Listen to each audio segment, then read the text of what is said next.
Create a logo in just 1 minute. Gusto mong malaman kung paano? Panoorin mo ito. So let's start. I-open ng Google Chrome.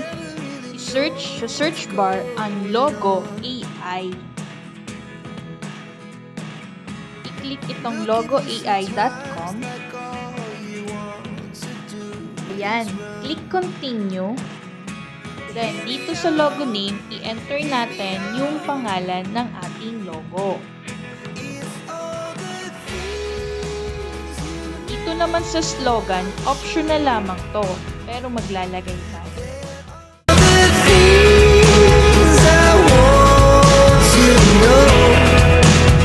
Click continue.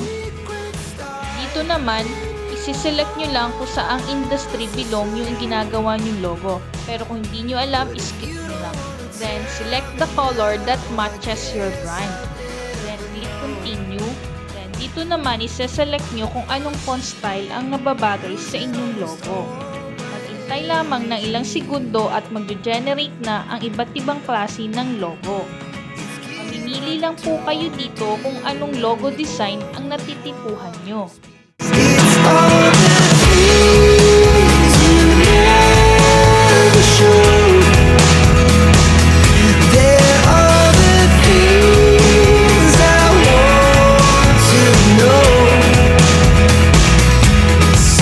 So ito yung gusto ko, yung may yellow background. So click preview. Dito ipapakita kung anong magiging outcome ng iyong logo. Ganito ang iba't ibang klase ng logo. Kakalabasan sa merchandise, sa ads, sa iyong pinakang coffee shop, sa ads, sa billboard, sa wall, sa ads ulit. So ito po ay may bayad. Gusto niyo po ng full package layout ng iyong logo. Pero since tayo ay gusto natin ng free, nagawa natin ito ng paraan.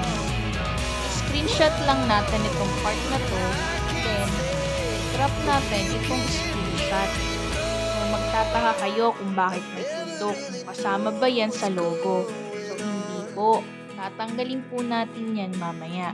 After natin i-crop yung in-screenshot natin, pumunta po tayo sa gallery. Buksan ng picture, then click edit. Then hanapin sa dulo ang word na erase. Then saka po natin i-erase yung tuldok sa itaas. Then click save. Ito yung before and this is after. Thank you for watching.